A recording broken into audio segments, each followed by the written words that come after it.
हंस जब भी उड़ा तो अकेला उड़ा। दुनिया में हजारों का मेला जुड़ा, दुनिया में हजारों का मेला जुड़ा। हंस जब भी उड़ा तो अकेला उड़ा। यो कली वो कली, यो कली वो कली, मिन्नते दिल की दिल में अड़ी रह गई। मिन्नते दिल की दिल में अड़ी रह गई। चार पहियों की गाड़ी खड़ी रह गई। रुपयों पैसों के अंबार सब छूट गए। अंत में लखपति को न अधेला जुड़ा। अंत में लखपति को न अधेला जुड़ा। हंस जब भी उड़ा तो अकेला। ये बंधुओं, जो कुछ देखा तूने ये सब यही धरा रह जाएगा। उड़ जाएंगे प्राण पखेरु लाश धरा। ये मेरा सौभाग्य है। एक दिन मैं भी सोए सोए देख रहा था सपना। एक दिन मैं भी सोए सोए देख रहा था सपना। जयप्रकाश पागल हीरो कोई हुआ ना अपना। दिल वृंदावन बिहारी लाल की यही है आपका ज्ञान। अपने को पहचानिए, चलते कथा की तरफ। हिचाता नहीं करते करते गजरात के 100 वर्ष बीत गए। 100 वर्ष। और बल कितना था उसके भीतर? 10,000 हाथियों का। और 1,000 हथेलियों के साथ नहाने गया था। अपनी पत्नियों घरे बचाए लो, बचाए लो, ये फलानी हुए बचाए ले, फलानी हुए बचाए ले। सब बेरानी करिए, अरे के बचाओ चक्कर में हम लोग चला जाए।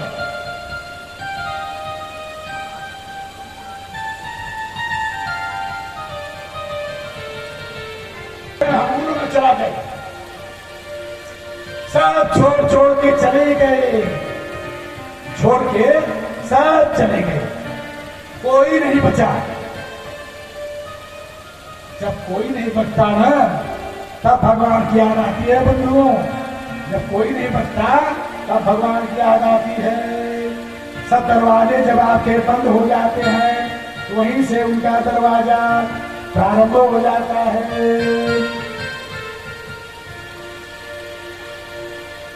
मैं मेरे पन का जब तक अभिमान रहता है, तब तक जो है आपको कुछ मिलने वाला नहीं है। सरोवर में से एक कमल पुष्प लेकर के, सरोवर में से एक कमल पुष्प लेकर के अपने सूंड में, गजराज में ऊपर हाथ उठा करके अपने सूंड को पुकारा।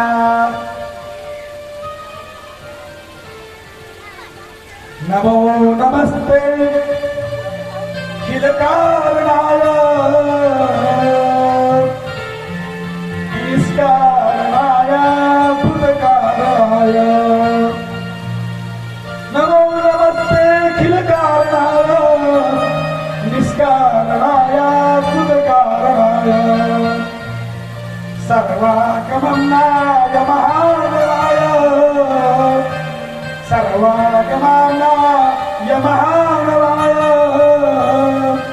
नमो पवनगाय परायणाय, नमो पवनगाय परायणाय। तब गजराज ने कहा नमो नमस्ते खिलकारणाय। कहा हे जगत के नियंता, हे सबके मूल कारण, आपका कोई कारण नहीं है। हे संसार के ब्रह्मांड के कारण केवल आप ही हैं। और आपका कोई कारण नहीं है। अर्थात आपको किसी ने नहीं बनाया है। आपने ही सारे जगत को बनाया है। कैसे? कहने क्या कारण? बिना कारण के अपने अकारण करुणा बरुणालय, अकारण करुणा बरुणालय। अकारण करुणा करने वाले, यानी हमारा इनका कोई स्वार्थ नहीं है। इनका हमसे कोई स्वार्थ नहीं है, फिर भी वो कारण बन जाते हैं। सुंदर सुंदर मिट्टी के खिलौने जैसे कुम्हार बनाता है, वैसे सुंदर सुंदर हम लोगों को बनाया है। फ्रेंड हो गए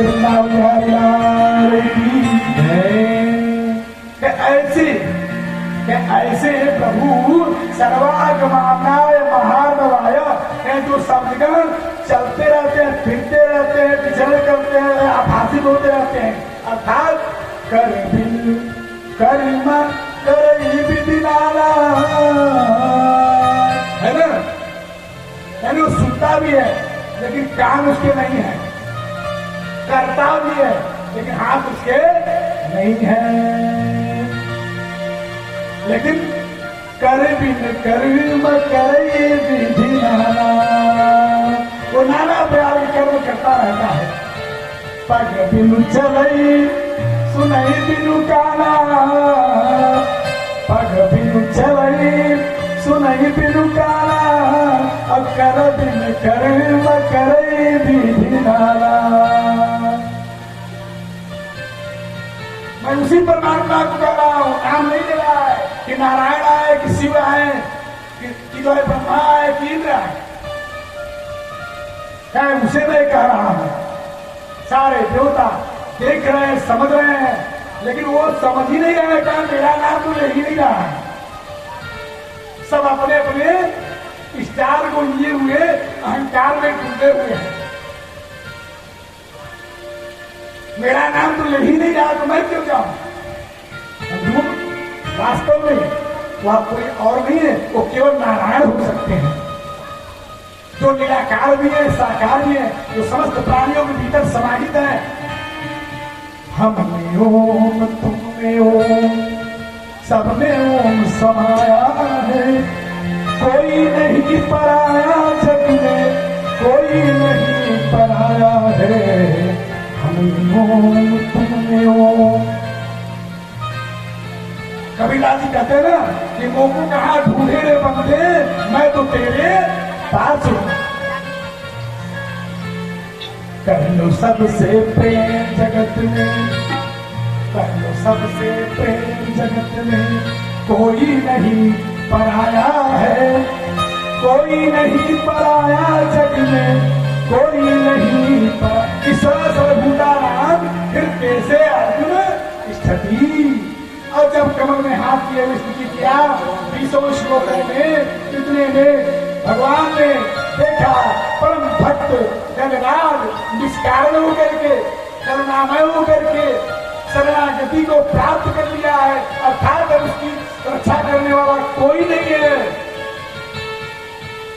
गरुड़ पर बैठ करके पीताम्बर फहराते हुए तुरंत आ गए गणराज के पास, और उसके बाद देखते ही देखते गजराज के पुष्प को हाथ में स्वीकार किया, और उसके सूर को ऐसे पकड़ करके ग्राह में सहित भगवान ने बाहर निकाल दिया, सुदर्शन चक्र चलाया, ग्राह के मुंह फट गए और गजराज की रक्षा हुई। परंतु भगवान का स्पर्श होते ही दोनों जीवों का उद्धार हो गया। गजराज के शरीर से एक दिव्य स्वरूप नारायण स्वरूप प्रकट हुआ, और ग्राह के भी शरीर से दिव्य स्वरूप प्रकट हुआ। भगवान को जो जान जाता है तो कहा जाता है जानत तुम्हें हो जाई। वो लोग भी चतुर्भुजधारी हो गए थे, उनके हाथ में भी शंख चक्र था, उनके हाथ में भी शंख चक्र था, लेकिन नारायण तो एक ही हो सकता है, दूसरा नहीं।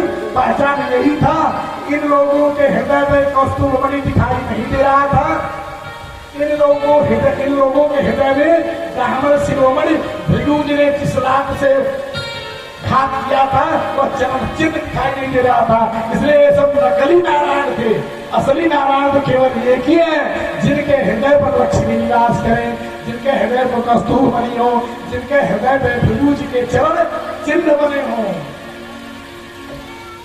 अरे भैया, आप लोग इतने सुंदर सुंदर शरीर वाले हो, आप लोग कौन हो? ये कैसे अमंगल आपका हो गया? तो गजराज ने अपनी कथा सुनाई। मैं बहुत पहले की बात है, मैं द्रविड़ देश का इंद्रदुम्न नाम का राजा था। एक दिन की बात है, बिना गुरुजनों से दीक्षा लिए, मंत्र लिए बिना मैं कलकल वस्त्र धारण करके केसरिया और चला गया मैं पर्वत की तराई में तपस्या करने। और उधर अगस्त ऋषि आ रहे थे। उन्होंने देखा बिना दीक्षा लिए कोई महात्मा गिरी नहीं कर सकता। निर्मोही अखाड़ा, जूना अखाड़ा है ना, श्री 1008, 108, जब तक ठप्पा नहीं मारेंगे माघ मेला में आपकी छतरी नहीं लगेगी। लेके पहना लेके संसार दौड़ाए नहीं। और आंख मुंडा आगे से सीने की देखूं 21 अखाड़े से है, कौन से गुरुदेव का शिष्य है। आंख मुंडा देखा है राजा, पूरा इतिहास पढ़ लिया, इसने पीछा उछा नहीं लिया, ढोंग करने आया है। ऐसे ढोंगी भाइयों समाज में बहुत घूमते रहते हैं, चुड़िया पहन के, मन न लगाए जोगी कपड़ा। ऐसे ढोंगी बहुत घूमते रहते हैं। इन ढोंगियों से बचिए, इनके अंदर कुछ नहीं है। जिसने पीछा नहीं लिया, जिसके अंदर निर्विकारपन नहीं है, वो बेकार है, उसे दूर से ही त्याग करना। जोगियावस्त्र धारण करना इतना साधारण नहीं है। जोगियावस्त्र धारण करने का मतलब आपको भी जोगी बनना होगा, काम क्रोध मोह लोभ का त्याग करना होगा। अगस्त ऋषि ने देख लिया, अगस्त ऋषि के कमंडल से जल निकाला और मुझे श्राप दे दिया। कहा तेरी बुद्धि मारी गई, तो मदमस्त होकर के हम लोगों का अपमान कर रहा है, बिना दीक्षा लिए हुए तपस्या कर रहा है। जा मुझे मैं तुझे श्राप देता हूँ, तो मदमस्त जैसे है उसी मद की योनि में चला जा। वही हे भगवान, मैं गजराज के रूप में प्रकट हुआ था, तब से आपके दर्शन की लालसा थी, आपका स्पर्श हो गया मेरी और निकृष्ट योनि छूट गई। घड़ियाल वाले में से बोली मेरे भैया तू कैसे आए, तुहार कैसे का रहा बात, तू कहां से आई है, आप भी तो बता दीजिए। क्या मैं बहुत पहले हुहू नाम का गंधर्व था, मैं कुबेर का पुत्र हूँ। हुहू नाम का गंधर्व था, मैं देवल ऋषि जल में स्नान कर रहे थे, तो मैं कौतूहलवश उन्हें परेशान कर रहा था। जल में भीतर घुस करके उनके पैरों को खींच रहा था। देवल ऋषि ने कहा अरे बालक चले जाओ, हमको संध्या बंदन करने दो, घड़ियालों जैसा व्यवहार मत करो, जाओ जाओ जाओ। एक बार, 2 बार, 3 बार, बार मैंने मना किया, मैंने नहीं माना। और देवल ऋषि ने क्रोध में आकर के मुझे श्राप दे दिया, तुम उसी निकृष्ट योनि में जलचरों में चले जाओ जो कार्य तुम कर रहे हो। हे भगवान, घड़ियाल बना हुआ तब से मैं जल में विचरण करता था, आपका दर्शन हुआ, मैं कृतकृत हो गया। ठीक है, अब तुम मेरे परम धाम हो जाओ। प्रेम वृंदावन की छोटा सा भजन हमारे लिए सुनाए, जल्दी से दूसरा कथा कर चलेंगे। प्रेम से बोलिए अपने बिहारी लाल की।